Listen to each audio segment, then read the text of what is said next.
We begin tonight with the Middle East. Today, the leader of al-Qaeda in Iraq, Abu Musab al-Zarqawi, released a rare video on the internet in which he accused the West of waging a crusader war on Islam. Iran also announced that it would hide its nuclear program if the West takes harsh measures against it. And yesterday, 3 separate bombings in the Egyptian resort town of Dahab killed 24 and injured 80. Joining me now is Efraim Halevy. He led Israel's elite intelligence service, the Mossad, from 1998 to 2002. He oversaw the siege of Yasser Arafat's compound in 2002. He is currently the head of the Center for Strategic and Policy Studies at the Hebrew University of Jerusalem. His new book is called Man in the Shadows. It is a pleasure to have him at the table this evening, and welcome. Thank you very much. Let's start first with today's news. Zarqawi makes a reappearance in Iraq, and he says he's still in power. He's still ready to go, showing his face for the first time. What do you make of that? I think it's a move of desperation. A man who's engaged in this kind of activity would do well not to do this. If he feels that he has to do it, it means to say that he's very hard-pressed, and therefore he has to show his face in order to preserve some kind of credibility with his troops. He essentially is claiming victory for the insurgency in Iraq. Is that not the case? Has it not so far been a victory for the insurgents? I believe not. I think, obviously, when there are terrorist acts, they are very dramatic and they cover the screen and obviously are very, very televisionable, if you can call it that. But practically speaking, the way things are going in Iraq today, I think it's not going the terrorist way at all. Why not? I think just recently a new prime minister has been appointed. I believe there are steps afoot to put the Iraqi army on a very firm footing. I think they have had several operational successes. I think that it's an uphill battle, but I think that things are going in the right direction. As you watched the U.S. invasion, and you were a supporter of that invasion, were you not? I was. You had intelligence at the time, as the head of Mossad, that the U.S. was doing the right thing? We didn't have intelligence that the United States was doing the right thing. I think we didn't cover the United States as a target. We don't do that. But what I think was that we had sufficient relations and a relationship with the United States to be more or less informed about the broad brushstrokes of what was intended. And I think we, by and large, we thought that this was a necessary act. And beyond whether it was necessary or not, was the U.S. battle plan a good one? Were there enough troops? You've seen the criticism now of Secretary of Defense Rumsfeld that there weren't enough soldiers. Well, as you well know, at the time there were great difficulties for the United States to launch this campaign. There was a great problem with access through Turkey, and ultimately the United States did not have access through Turkey at the initial stages of the campaign. So therefore, the United States was laboring under some inhibitions, some difficulties. But by and large, I think the United States scored a very quick victory there. And the fact of the matter is that the forces of Saddam Hussein crumbled under the might and under the pressure of the United States combined armed forces. But is it not the case the U.S. seemed unprepared for the insurgency that soon arose? Maybe there was a problem of assessment here. Maybe the assessment was that this was not going to happen. That's an intelligence failure, isn't it? That is an intelligence failure of sorts, yes. Maybe the assessment was that once the battle was over, things would sort of take a course which would be a course dictated by the fact that the Iraqi people would feel liberated, that they would feel that they were no longer under the yoke of Saddam Hussein, and that this would cause kind of a bandwagon situation whereby ultimately the people would rise and would welcome the so-called liberating forces, and this did not happen. Let me go back to something you said. You felt the invasion was necessary. Yes. What did you know that you felt made it necessary? Well, let me talk a little about this whole issue of weapons of mass destruction. Let's look at it in perspective. A lot is being said in the last year or so about the fact that weapons of mass destruction were not found, and subsequent to that there were findings saying that this was not a program which was being followed or was being developed by Saddam Hussein. And it could well be that the amount of intelligence available at the time was insufficient. Let's put it that way. Maybe some of the intelligence was faulty. Did you have your own intelligence? We had a bit of our own as well. And did you believe there were weapons of mass destruction? I will come to this in a moment, with your permission. Surely. What I like to say is this, that when you have to assess what it is that Saddam Hussein was about, you don't assess just what happened on the eve of the war. You look at his track record, and you observe what Saddam Hussein was trying to do over a period of over 20 years. Initially, he tried to get help from the French. The French helped him to create and to construct his atomic reactor. Israel, as you know, destroyed the reactor. At the time, by the way, there was much American criticism of what Israel did at the time. Public criticism? Behind the scenes, was it different? Both. No. Both public and behind-the-scenes criticism. I think now, in hindsight, many of those who criticized Israel at the time have come around to think that Israel did the right thing. Then there was a second attempt towards the first Gulf War, towards Desert Storm, when it was apparent that the Iraqis were developing nuclear programs, not one program, several programs designed to to produce fissionable material and then to have weapons-grade material. This was the second time round. And then after that, as you remember, the United Nations had a monitoring system in place, and in 1998, Saddam kicked them out. And as of the time of 1998, there was no real monitoring there. And then there was information coming in that he was making a third attempt.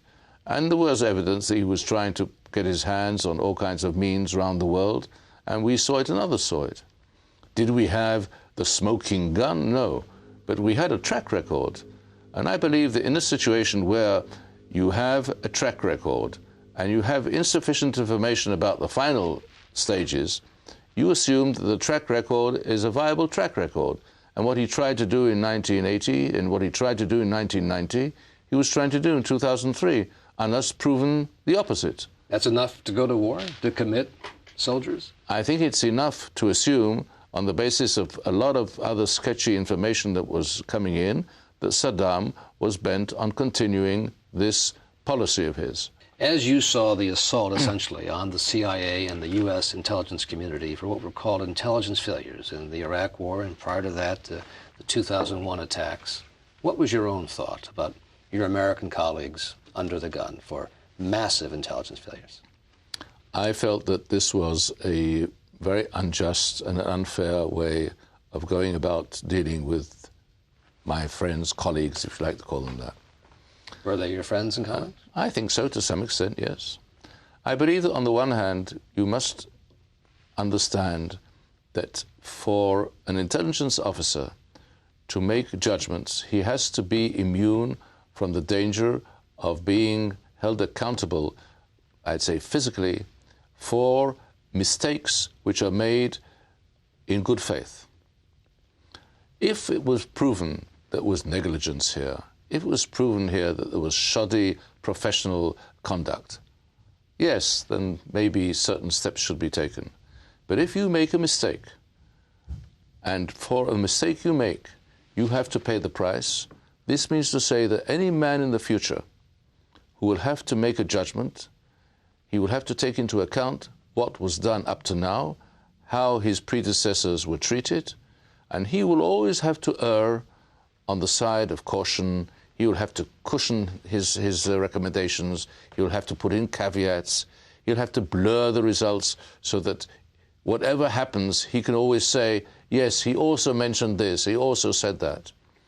And when he whispers into the ear of the president, I think that this is the situation, that I believe this is so, he will no longer whisper into the president's ear what he really feels, what his gut feeling is. He will whisper into the president's ear what he believes will protect himself in the future from the fate of the people who were there in 2003. And this, I believe, is a very, very sorry outcome of the way the leaders of the intelligence community in the United States were treated. A sorry outcome. I believe so. As head of the Mossad, were you prepared to shade the truth, bend the facts to fit the needs of a particular prime minister? Never. You would stand up to the prime minister? I would stand up to the prime minister, and the prime minister, by the way, and I served 3 prime ministers as head of Mossad, never asked me to bend the facts and never asked me to tailor whatever I had to their political ends. If that happened in the U.S. with the CIA and the Bush administration, would you consider that to be misconduct? Yes, but I don't think this happened. Let me ask you about al-Qaeda. We talked about al-Qaeda in Iraq, al-Qaeda in general. Going back to September 11th, 2001, you're the head of Mossad. Did you have any idea the attacks on New York and Washington were about to happen? No. There was no advance word. You've seen the reports. The Israelis knew. There were 4 Israelis arrested in New Jersey, supposedly had seen it in advance. Not an iota of truth in this. I remember, just as I sit across you today, when I got the information, we were at a session together with Prime Minister Sharon, discussing some problem connected with the Palestinian territories, and suddenly somebody brought in a piece of paper, and we were told that this is what happened, and nobody in the room, and all of the intelligence chiefs were there at the time, and all the principal cabinet members were there at the time. Not one person in the room had any shred of evidence or shred of even a small guess that this could have happened. So the reports which you've seen about advanced knowledge by Mossad, simply not true. You know, Mossad is a victim of its reputation, and anything that happens in the world, everybody thinks that Mossad knows everything about everything. Well, Mossad knows quite a lot of things about quite a lot of things, but it doesn't know everything about everything. We knew nothing about this. I saw the reports that we had information. I saw reports that the Jews of New York were warned not to go to work that day. I also saw a lot of reports which were fanned in the Arab world, which is always prone to accept the theories of conspiracy, that everything that happens, anything that goes wrong, the Mossad is behind it, and there's not a shed of truth in all this. Some of it is innocent, some of it is not innocent propaganda, but something much worse than that. So since those attacks, the U.S. policy in dealing with Iraq, going into Afghanistan, looking for bin Laden, failing to find him, disrupting the training camps, has it been a success or a failure in your view? It has been a partial success. I think, let's say first of all, what was the principal strategy that the United States took? And I think it was the only strategy the United States could have taken. Once the United States was attacked from forces inside the Middle East, once the United States was attacked from the region where I live, the only way the United States could hope to win this war was to go in and to settle the war, to finalize the war on the territory of the enemy. You don't win a war on your own territory. The only way the United States could deal with this was to go and to go in. And that's what it did in Afghanistan, that's what it did in Iraq. And because of the fact that the main threats to international stability today, all 3 threats, the threat of Islamic international terror, the threat of the proliferation of weapons of mass destruction, the threat of the rise of oil and the problem of energy, all have their roots in the Middle East. Unfortunately, or ultimately, the battle will be settled inside the Middle East. And the battle for the future of stability in the world, for the values of the free world, will, unfortunately, for better or for worse, will be settled in the Middle East. It does always come back there, doesn't it? It does, yes. Why can't the U.S. find Osama bin Laden? And is it important that they find him? It's important that they find him.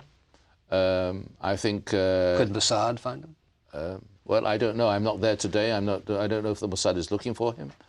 But I think it's important that he be found and that he be brought to justice, if you call it that. Or if he's killed in battle, that he be removed from the scene. He is not only a person who is conducting a war, and a world war, he's also a symbol of this war. And I think it's important. The Israeli defense minister said today, turning to another subject now, that the greatest threat to the world since Hitler is Iran. Mm-hmm. Would you agree with that? I think... Iran today? I think Iran today is a very big threat. I don't want to say it's the greatest threat. Greatest since Hitler, that's what he said. Well, I don't want to dispute him. In your view? I think that Iran is a very, very serious and deadly threat, yes. Whether he's a Hitler or not a Hitler. Honestly speaking, what does this comparison contribute? I mean, it's... Today, as you may know, is Holocaust Day in Israel, and we are commemorating the Holocaust, the death of 6 million Jews who went to their death in the camps and in the concentration camps of World War II. And maybe this is an occasion in which we remember Hitler and we remember what happened then, and we remember the lessons of that period. And in that respect, since the president of Iran is denying the Holocaust, and he denies it time and time and time again, and making statements which I think are really horrendous from every point of view, I can understand the defense minister saying what he said today. I believe, though, that Iran is a very deadly threat, and I believe that that threat will be taken care of. And when you say that, what do you mean? Speaking as the former head of Mossad, do you mean that Israel will take care of it if nobody else will? I believe that we will not reach the point of the last resort. I think that once a threat has been identified, once the Iranian threat was identified, and is identified and accepted as such by the world as a whole, by the free world as a whole, the free world as a whole will find a solution. And I don't think it's necessary for Israel to be alone in finding a solution. I don't think it's necessary for the United States to be alone in finding a solution. I believe that the joint effort will produce the result. Which would be? Which would be, in my opinion, a change in Iran which will make the threat a benign threat. I believe that Take out the nuclear facilities? No, I'm not talking about taking out the nuclear facilities. That is only part of the problem. And Israel knows how to do that, right? It did it once before. It doesn't mean to say that you have to repeat your performance again. I don't think that this is necessarily the line which will be taken. But I do believe that the direction that the United States is taking is the right direction. But can Israel permit Iran to achieve a nuclear weapon with its ability to target and hit Israel? I think Israel, and this has been said, cannot countenance Iran having a nuclear capability. Having said that, whether it's Israel alone which has to go this way, I don't think this is the case. I think that it so happens that the agenda of Israel and the free world is the same agenda. And when you have a common agenda and you have a partnership, many partners can play roles in order to bring about the desired end. Do you miss running the spy service, Mossad? Not at all. Not at all? Not at all. Did you love doing it when you were doing it? I loved doing it. I did it for 4.5 years. I enjoyed most of the time, not all of the time. Did you lose agents in the field? I did not lose agents in the field during my tenure, no. Agents in the field were in very hazardous and very dangerous and difficult situations many times. Their lives were on the line, their future was on the line, their liberty was on the line, and happily I can say that during my watch we did not lose agents, and I enjoyed most of the time I was there. I worked for 3 prime ministers. I was deputy head of the Mossad for 5 years. I enjoyed it very much, and I served in the Mossad for 40 years, and when I left the Mossad I closed the door, I gave back the key, and I went on to do other things, and I felt very happy about it. For many Americans, what is known about Mossad is the movie Munich. The Mossad team goes out to track down the killers from Munich.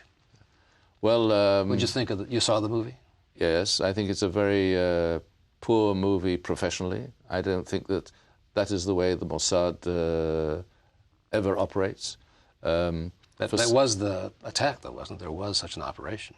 That is a different story, but the way it's portrayed there has no reality and no relation to what really went on. I must say I was either flattered or upset by the fact that the person who was handling the team was named after me, or at least used my name. I'm not sure this was purely coincidental or whether whatever it is. Some people thought it was a compliment to me. I didn't take it that way by any means. Was it truthful? No, it was not truthful in any way, no. Not in any way? No, not in any way. And I think Spielberg is a great producer. I think he's produced wonderful movies that I've seen. And you know, every great movie, like every great person, makes a mistake from time to time. And the movie was a mistake, and I think the public has recognized it as such. Finally, what was your biggest mistake as the head of the Mossad? My biggest mistake as the head of the Mossad was, I would say that I tried to find a middle road between handling a clandestine agency on the one hand and bring it into the public eye on the other. And I don't think that I succeeded entirely in finding the right balance between what you do in order to preserve your public image and what you do in order to preserve the assets and the capabilities that you have. And I would have liked on this particular matter to have done a better job. Well, you did a great job when you were there. Anyone reading your book understands that. You certainly were the man in the shadows, now out of the shadows. Mr. Halevy, thank you very much for being with us. Thank you, Brian.